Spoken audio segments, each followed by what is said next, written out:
Pineal, do you see that? Do you see what it says? It is also called pineal. It is also, now I mean this is out of the, pineal is also called pineal, which is the pineal gland of the brain. They didn't understand what the pineal gland did 50 years ago, yet the Bible understood. So we're looking for God that dwells between the cherubims. And we just looked at the cerebrum of the brain.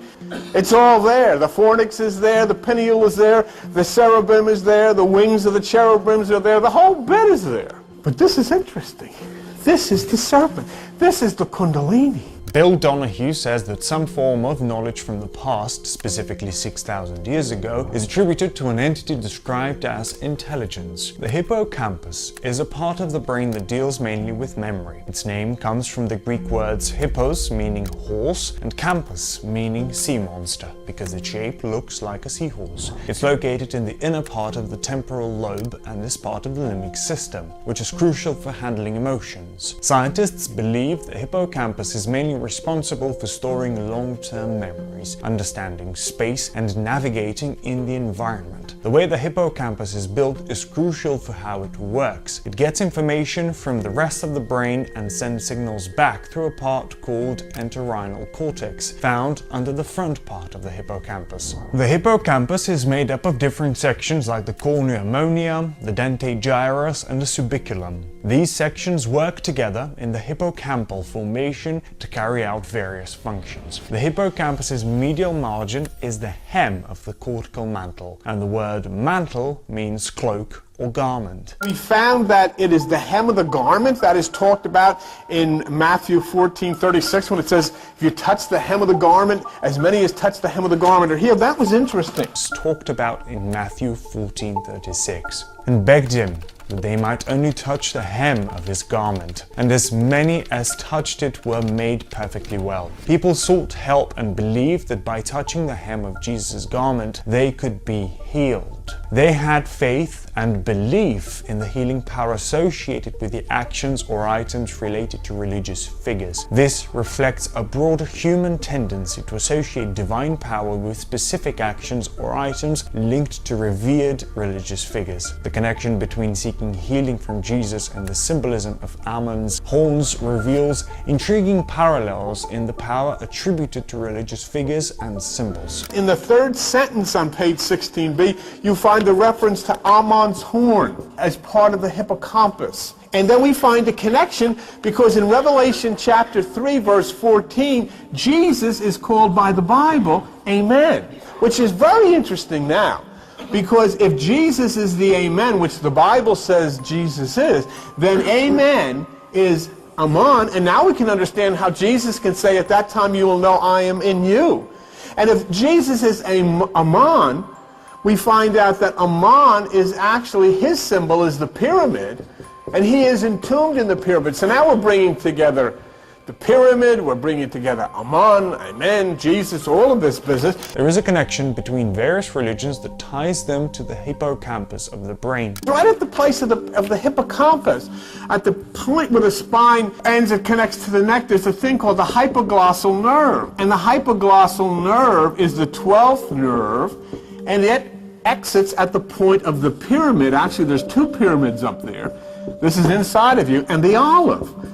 And that, of course, we understand how you anoint your head with olive oil. You don't have somebody put a greasy finger smeared all over your forehead, which we do. That's not what it's talking about. What it's talking about is that when you start meditating and the energy starts to rise, the oil flows up, hits at the hypoglossal nerve, and then hits the forehead with the oil, and you've anointed your head with olive oil. The pineal gland in the center of the brain produces melatonin, particularly when in darkness or during sleep. Metaphysically, the pineal gland is associated with Aries, symbolizing the ram of God. The ram is among the first animals used to sacrifice in the Bible. Their Latin name is Aries, which means altar. They signify sacrifice. In the spring, the sun's trajectory appears to enter Aries, symbolizing the sacrifice of the ram, similar to a burnt offering. The pineal gland associates metaphysically with Aries, which is the ram of God.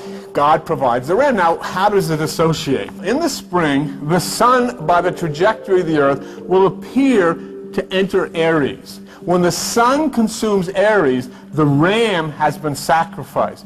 That's the burnt offering. The celestial event marks the transition from winter to spring in the northern hemisphere. The analogy includes the notion of the lion laying down with the lamb, representing peace when Aries and the sun, Leo, align, signifying the arrival of spring. The explanation connects physiological processes or melatonin production with astronomical events, offering a symbolic interpretation of seasonal changes. During meditation, a strange process occurs through the solar plexus. The solar plexus, also known as the celiac plexus, is a complex network of nerves located in the abdomen, behind the stomach, and in front of the aorta. It is part of the autonomic nervous system and plays a crucial role in the regulation of various involuntary bodily functions, including digestion. In spiritual and alternative medicine practices, the solar plexus is sometimes thought to be a center of vital energy or a focus point during meditation. As the energy from the solar plexus rises, it surrounds the pineal gland in the brain, analogous to the sun's movement to the right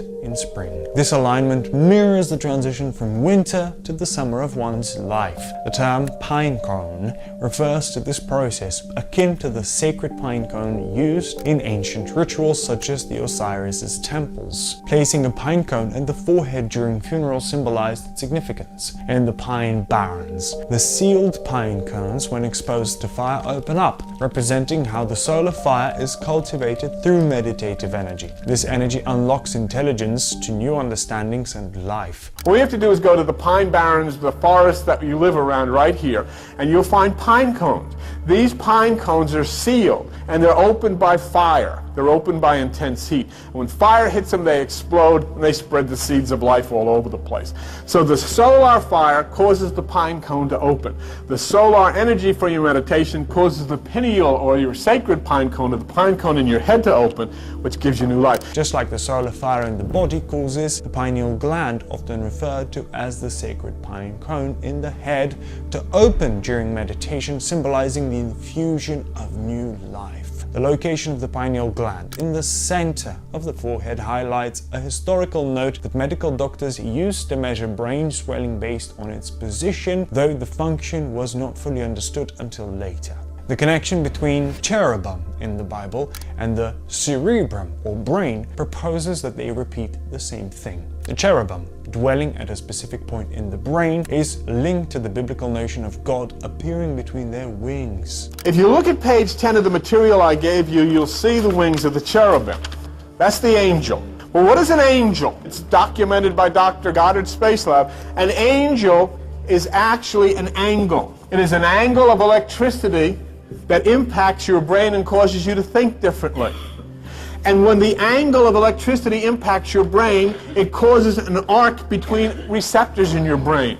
It then becomes an arcangle, or an archangel, as you're used to hearing it. When an electrical angle interacts with the brain's receptors, it forms an arc, transforming into an archangel. The light reflects from the universe through an angle that reaches Earth. According to the Bible, God appears between the wings of the cherubim, or cerebrum, the pineal gland, and fornix within it. The fornix is associated with biblical references like Jesus' entombment and resting place of Ammon, and the location where the stone is rolled away. There is a specific energy that can pass through the fornix of the brain, and medical science identifies this as Amen, according to the information found in Stedman's medical dictionary. It refers to an opening located behind the interior pillars of the fornix in front of the optic thalamus, designed for Amen. The Bible, specifically 2 Kings chapter 19 verse 15, says Hezekiah prayed, "O Lord, which dwells between the cherubims." Hezekiah was the son of Ahaz and the 13th king of Judah. Hezekiah witnessed the destruction of the northern kingdom of Israel by the Neo-Assyrian Empire under Sargon in circa 722 BCE. When the Assyrian army surrounded Jerusalem, King Hezekiah found himself in trouble. He requested advice from God, who reassured him that the city would be safe. Even though the Assyrians warned not to trust in God, Hezekiah prayed. He took their letter, laid it out in the temple, and asked God to help and save the city. Hezekiah's prayer emphasized the reverence for God's name, acknowledging that only God had the power to save. Recognizing the Ark of the Covenant as a symbol of the Lord's communion with the people, Hezekiah understood the authority of the Lord God who dwelled between the cherubim. The prayer emphasized monotheism, declaring that there was only one true God, the creator of heavens and earth. It transferred the understanding that deliverance could only come through divine power, emphasizing the kingdoms of the earth being subject to the mercy of the Lord God. So we're seeking God, who is said to dwell between the cherubim. This asserts that by examining the cherubim of the brain, including the fornix, pineal, and other components, all the necessary elements are present. This includes the wings of the cherubim, indicating that the location of God can be found by going between these anatomical features in the brain. Between the cherubim lies the location of the fornix and the pineal gland in the brain. The ancient term for the pineal gland was the single eye, associated with the Egyptian god Osiris. So we go between the cherubim to find the location of God, and in between the cherubim we find the location of fornix and the pineal gland of the brain. Now, the pineal gland of the brain was called by the ancient people the single eye. Have you ever heard of the god Osiris of Egypt? The word OS in medical dictionaries means open. I don't think I have to tell you what the word iris means. The open eye, the single eye. Osiris. Osiris, from ancient Egyptian religion, is the god associated with fertility, agriculture, the afterlife, resurrection, life, and vegetation. He was considered the son of earth god Geb and sky goddess Nut, brother and husband of Isis, and judge of the dead in the underworld. Osiris's resurrection myth involves his wife Isis finding and wrapping his dismembered body, allowing him to return to life. In the Old Kingdom, pharaohs were seen as sons of the sun god Ra, but with the spread of the Osiris cult, they became associated with Osiris in death, anticipating resurrection and eternal life. In Matthew chapter 6, verse 22, Jesus makes a statement, page 781, "The light of the body is the eye." The word os means open, and when combined with iris, it signifies the open or single eye. Referring to Matthew 6:22, Jesus states that if the eye is single, the body will fill with light. Stimulating the pineal gland in your brain causes your body to fill with melatonin, which is known to lighten the skin. This aligns with the statement in the Bible that if you stimulate the pineal gland, your body will fill with light. The Bible, although written in symbolic language, is considered scientifically accurate. Genesis chapter 32, verse 30, Jacob sees God face to face. In Genesis chapter 32, Jacob claims to have seen God face to face and names the place Peniel, connecting this to the concept of the single eye mentioned by Jesus, who said, "If your eye be single, your body will fill with light." We find a correlation. Jacob's naming of the place Peniel supports this connection. In 1 John chapter 1 verse 5, it emphasizes that God is light, reinforcing the idea. Focusing on the brain center, the fornix, and the pineal gland, regarded as the middle chamber, aligns with biblical references. In 1 Kings chapter 6 discusses the building of the temple. It suggests that the temple is not made with hands, it is the one within your head. It talks about the building of the house. And the house is the temple. And the house is the temple that's not made with hands. And the only temple that exists on the face of this earth that is not made with hands is the one in your head. This is the temple that is not made with hands. So it's talking about this. And it says in 1 Kings chapter 6 verse 7, "And the house when it was built of stone made ready before, so that there was neither hammer nor axe nor any iron heard while it was being built. The house, this temple, is built in silence."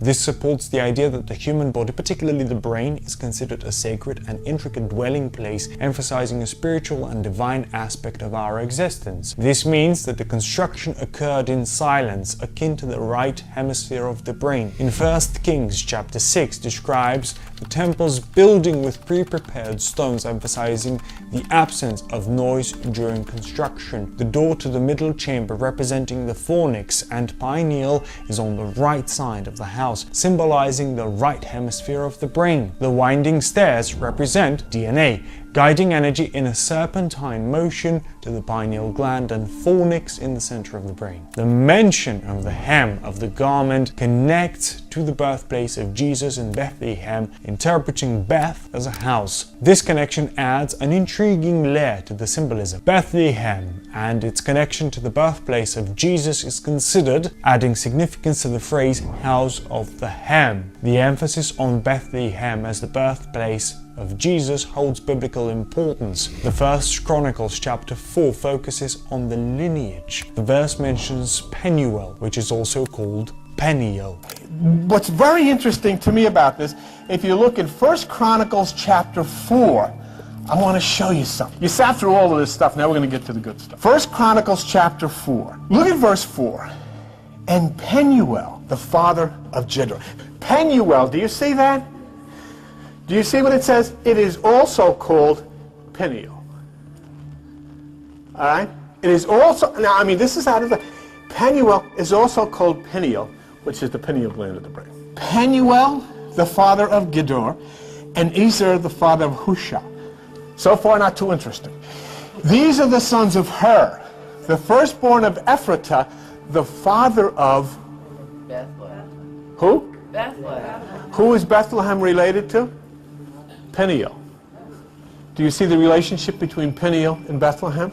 This is intriguing because Peniel is associated with the pineal gland of the brain, known for its spiritual significance. The Penuel, also called Peniel, is linked to Bethlehem. This connection draws attention to the spiritual and symbolic aspects, intertwining locations and names in the biblical narrative. It prompts contemplation on the symbolic connections between words, places, and their deeper meanings in the Bible. The emphasis on Bethlehem, Peniel, and the pineal gland contributes to the exploration of spiritual symbolism within the biblical context. According to the New Testament, particularly the Gospels of Matthew and Luke, Bethlehem is where Mary gave birth to Jesus in a stable and he was laid in a manger. The town is often referred to as the City of David, connecting it to the lineage of King David, from whom the Messiah was prophesied to come. There is an intriguing connection between Bethlehem, Peniel, and the birthplace of Christ. His father is called Ephrata.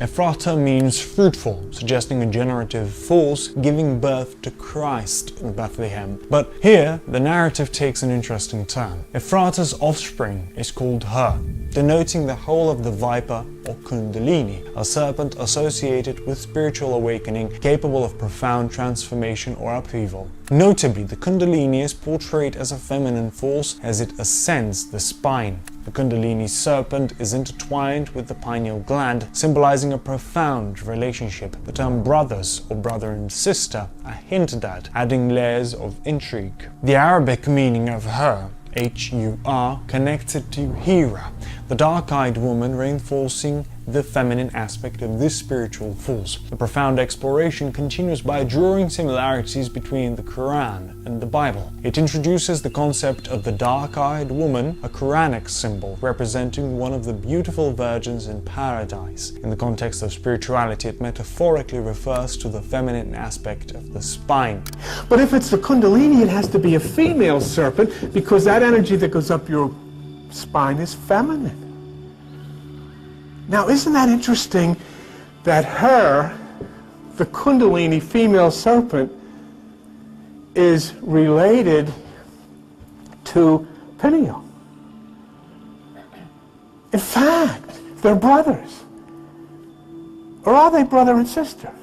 Remarkably, the dark-eyed woman of the Quranic paradise is identified as the sister of Peniel. Peniel, associated with Bethlehem's intricate connection, weaves together elements from both religious traditions. In Islam, a houri is described as a woman with beautiful eyes and is considered a reward for faithful Muslim men in paradise. The term is mentioned 4 times in the Quran and is indirectly referenced several other times, sometimes as azwaj or companions. The concept of Kundalini, described as a serpentine energy rising through the spine, aligns with the Quranic symbolism. It suggests that the serpentine energy impacts the pineal gland, leading to the opening of the right hemisphere of the brain. While this might challenge some Christian perspectives, it finds resonance in the Bible itself. Revelation chapter 5 in the Bible, verse 1, describes a vision that mirrors the Kundalini awakening. It speaks of inner wisdom located on the right hand, representing the right hemisphere of the brain, sealed with 7 seals, aligning with the spiritual journey described in various traditions.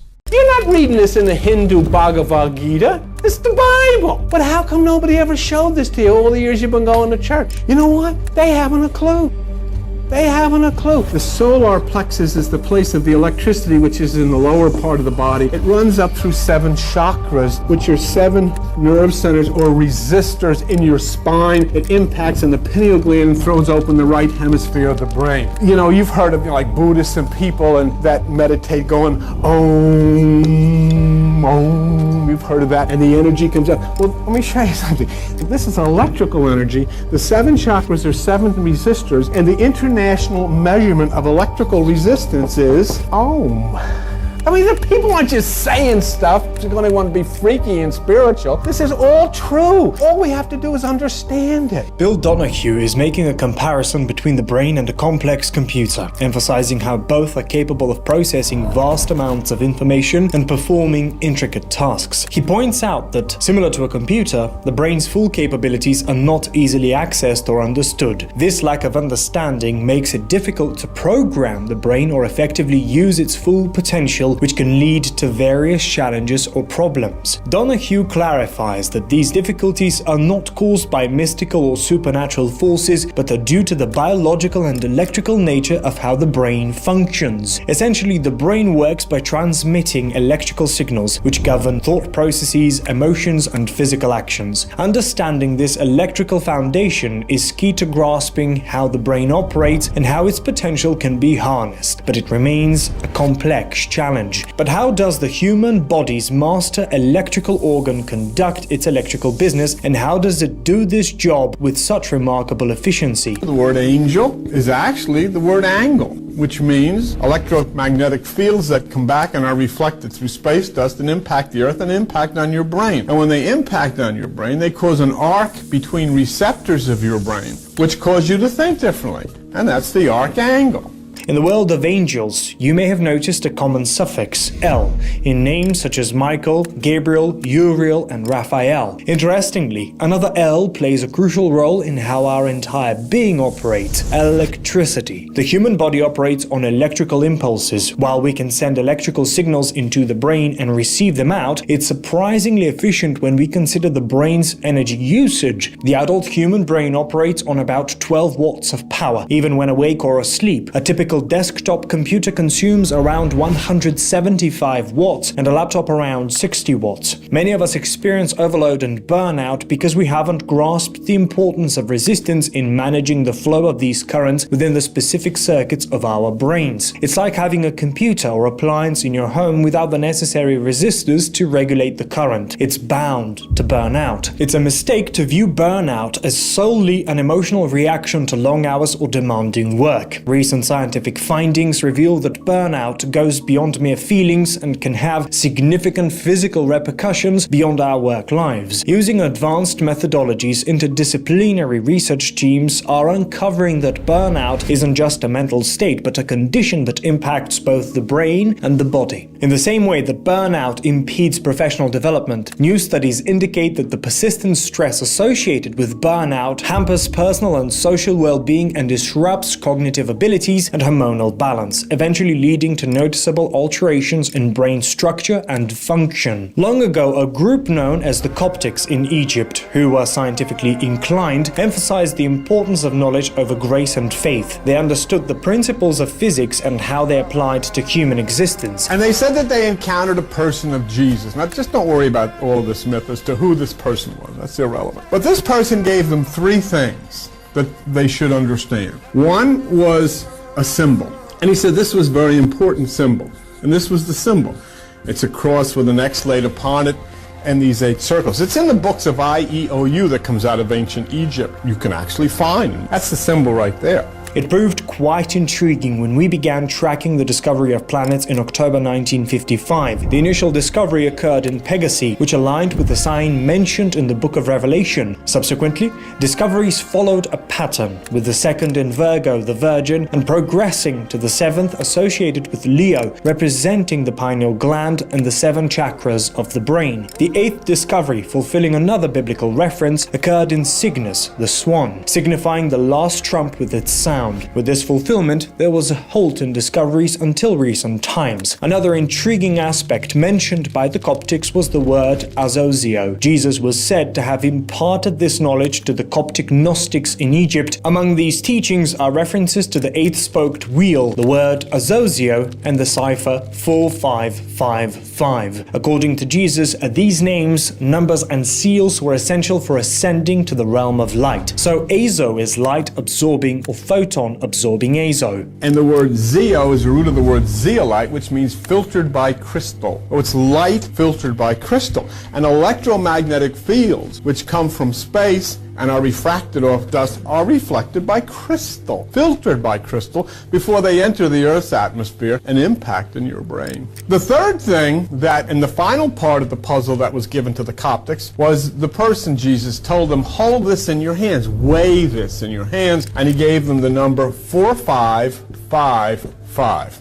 When I was looking through astronomy books and looking at galaxies and constellations and the like, one of the things that I found was curious to me was that I found a galaxy 4565, and then I found one 4535 and 4525. So I asked Debbie to give a call over to the planetarium, and she called the planetarium at the college, and she said to the fellow over there, does the number 4555 mean anything to you? He said, yeah, it's a unnamed, very sharply defined galaxy with a very bright center. Wow, it's a galaxy. 4555 is a galaxy. Then became interesting to us as we got a little further into it was the location. 4555 is a galaxy in the constellation Coma. Remember that galaxies are in constellations. Constellations are not in galaxies. And Coma is mother and child, therefore fulfilling the prophecy of Devaki and Krishna, Mary and Jesus, Isis and Horus, Buddha and Mom, and all of these kind of things. But then the second part of it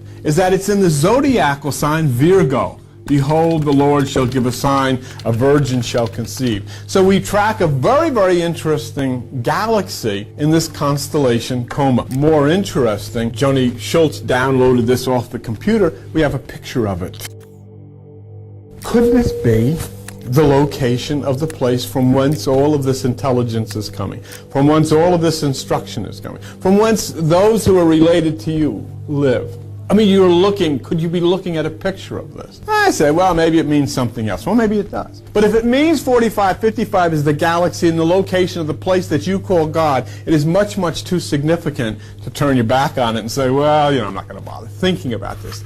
Because it's real. You'll discover something quite fascinating about Samael. If you take a look at Sama, it originates from the ancient Zulu language meaning current. So Sama refers to a current, and naturally dealing with the current involves resistance. An electrical current flows through the brain, opening up pathways. Samael is associated with the character often portrayed as the devil or Satan in religious contexts. The devil or Satan in the context of reality cannot exist until something happens. If I decide I'm going to think about robbing a bank, and I think about robbing the bank, and I drive down and I look at the bank, there's no evil has occurred at all, has it? No money has gone out of the bank, nobody's robbed the bank, I just thought about it. If I rob the bank, the devil has occurred. So thoughts then in and of themselves, now that's the reason, while in the Adam and Eve story, the two nudists who are talking to the snake actually is a symbol of the spine. Eve is the mind, and Adam represents the physical part. And so what happens? When Eve eats the fruit, there's no problem, is there?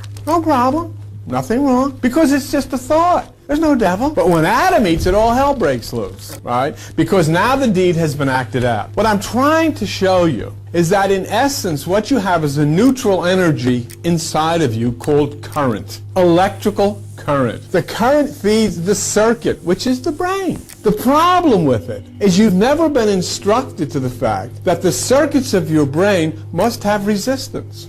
Electricity is ubiquitous and plays a fundamental role in the human body. Our cells are uniquely equipped to conduct electrical currents, facilitating various physiological processes. In particular, electricity is vital for the nervous system's functioning, enabling the transmission of signals throughout the body and to the brain. This intricate network of electrical impulses allows us to perform essential functions such as movement, cognition, and emotion. You may not have realized this, but just like with electrical appliances, if the current flows unchecked into your brain without any resistance, it can lead to problems. Just as appliances can blow up, explode, and burn out, similar things can happen to us. We may feel overwhelmed, overheated, and burned out. These issues arise when we fail to understand that our brains need resistance to function correctly. So it's neither about resistance nor concepts like the devil. Instead, it's about what happens when the current flows into the brain's circuit and encounters resistance. Resistance is Om. The University of Massachusetts Medical Center, Dr. Ann Massion's psychiatry department, and she says that the reason that you should meditate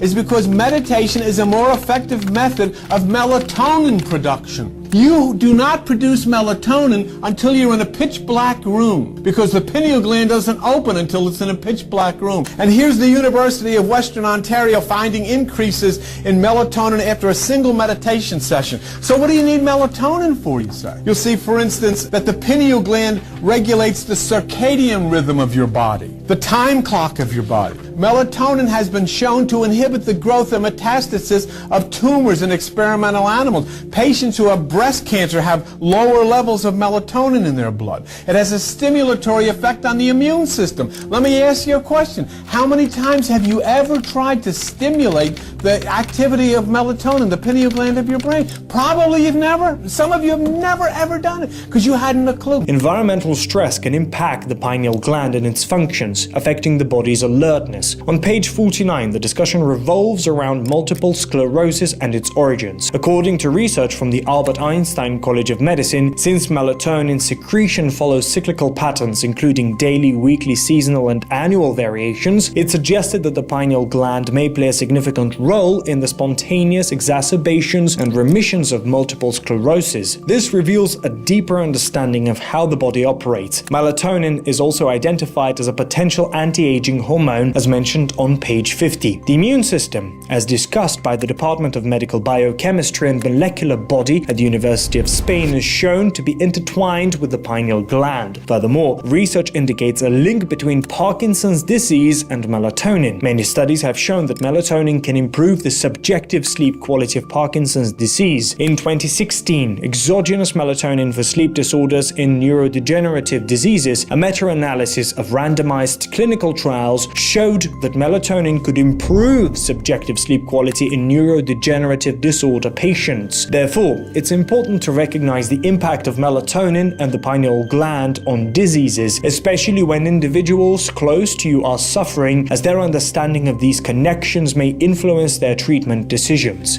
And so now we go through this point. We've reached all the way from the point of the temple, we reach up to the point of the crucifixion, we reach up to the point of the resurrection, and we reach to the point where here Jesus at the point of the resurrection says, "Wait for me in Galilee." And we look up the word Galilee and we find in the stuff that we have here that the word Galilee means circuit.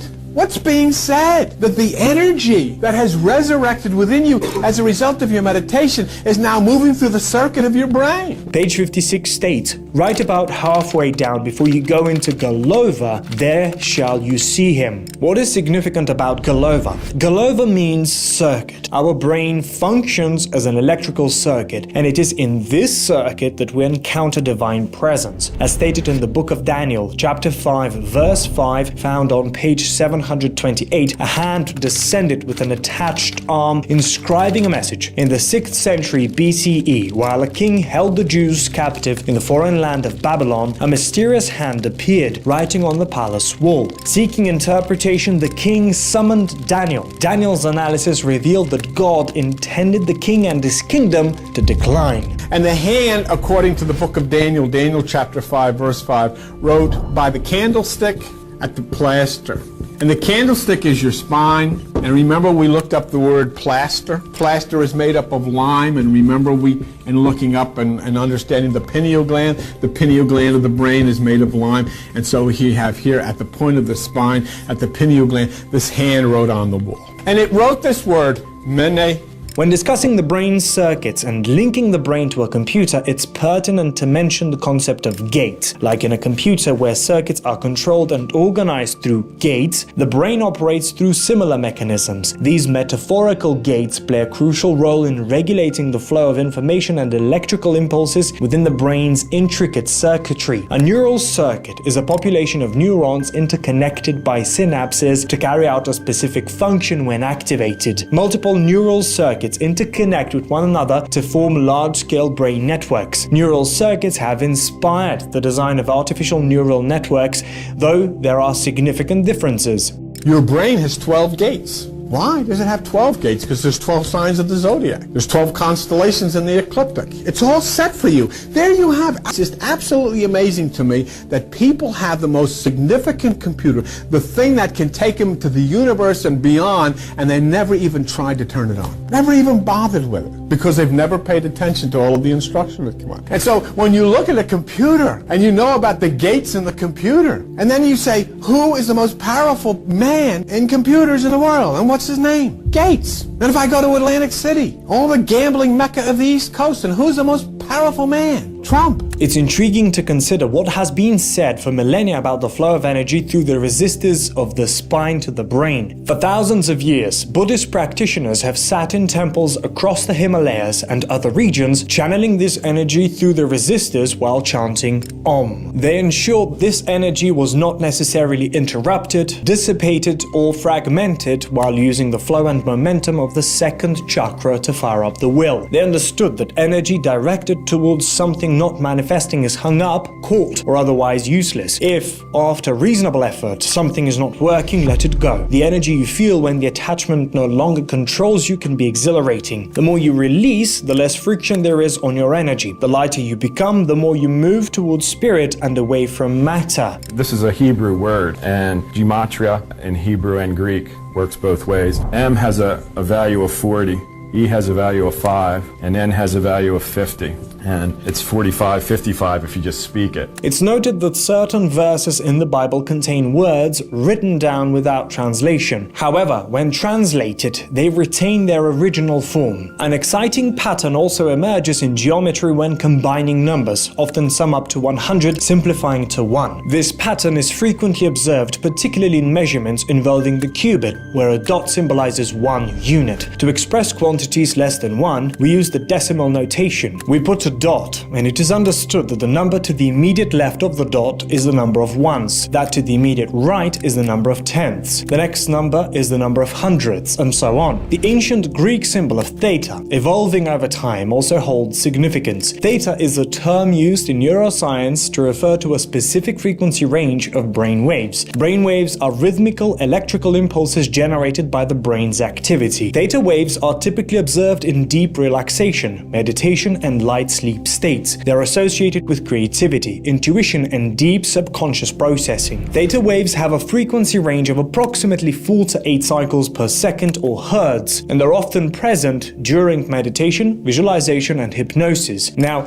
how does this relate to the brain? Pythagoras, a Greek philosopher and mathematician who utilized this symbol in geometry, made a remarkable discovery. When assigning a circumference measurement of 1000, the diameter calculates to 318. Now in Greek, the word theta, when you give the values again from gematria, 9, 8, 301 is 318, which is the diameter of a circle. There's an old saying in Hermetic saying, God is a sphere whose whole circumference is nowhere, but whose center is everywhere. Kind of ties into quantum a little bit if you ever get into that. The other thing is, this was related to the sun. This is the symbol of Ra, the sun god. And the Greek word for sun is Helios, which in Greek is written H, lambda, I, O, sigma. And the values are 8, 30, 10, 70, 200 equals 318.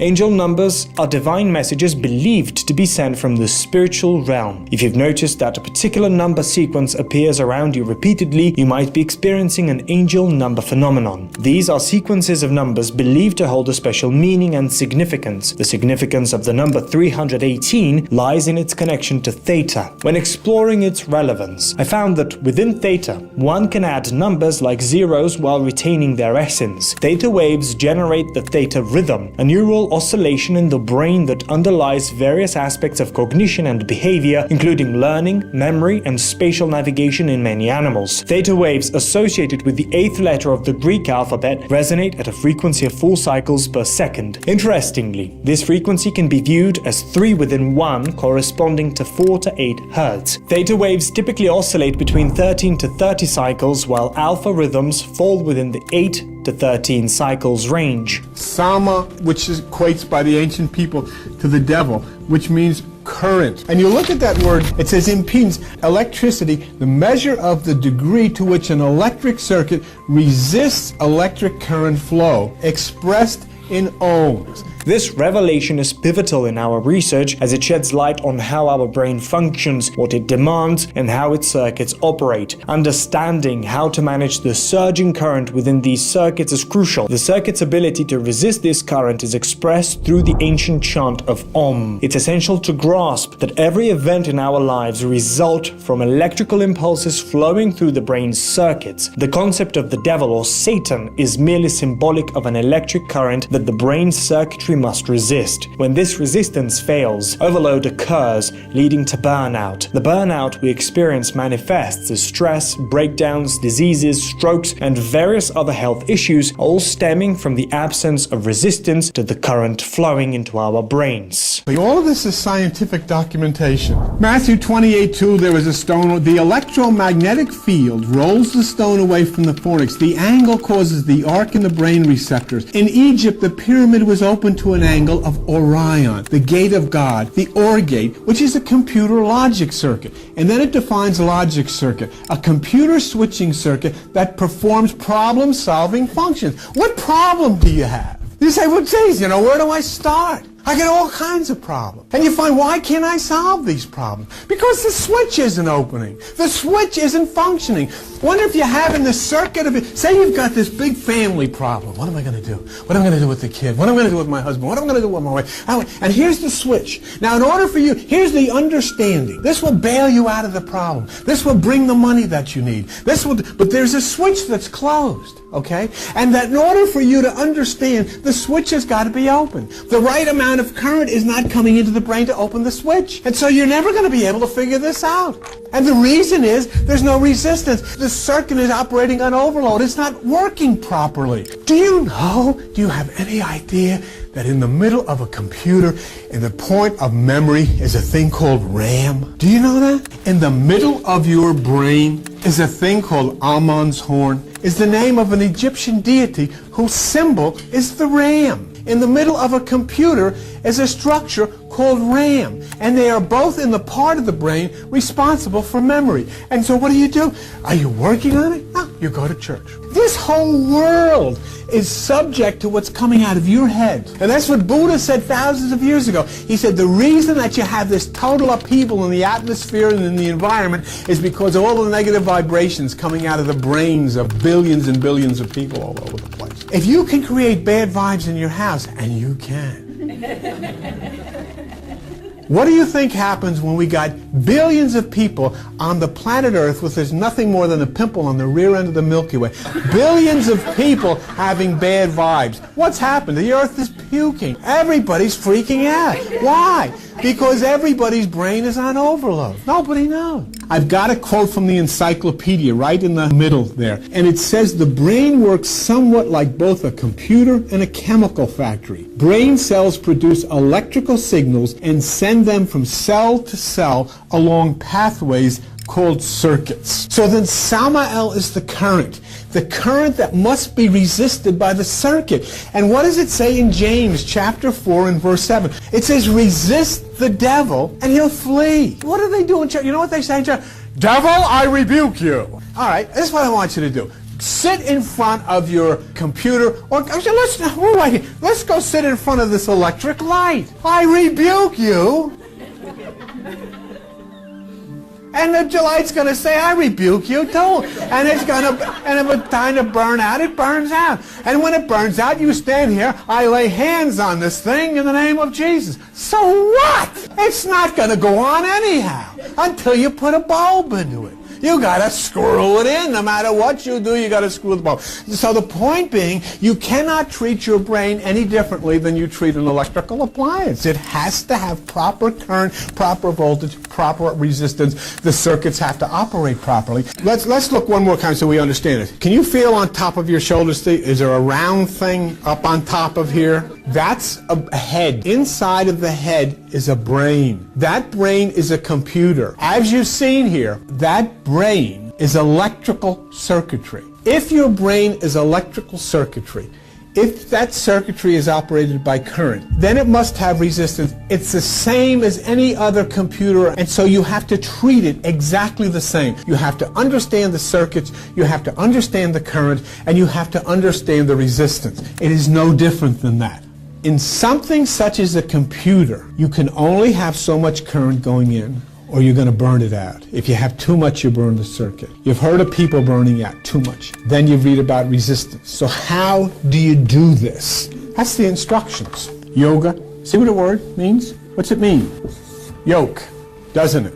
All right? Now open the Bible to page 787. Matthew chapter 11, verse 29. And what does Jesus say? Take my yoke, take my yoga upon you, and learn of me. For I am meek and lowly in heart, and you shall find rest under your souls. For my yoke is easy, my burden is light. My yoga, take my yoga. How do I take your yoga? Practice the single eye. Take no thought. Seek within yourself for the kingdom. Take my yoga upon you, and you shall find rest for your soul. Something that most people have never found the whole time they've been alive. You'll find rest for your soul. It's meditation. It fixes the mind on the object of knowledge. Profound contemplation. And what is profound contemplation? Who is the one that you must resist? Samael. He is the one that will resist you.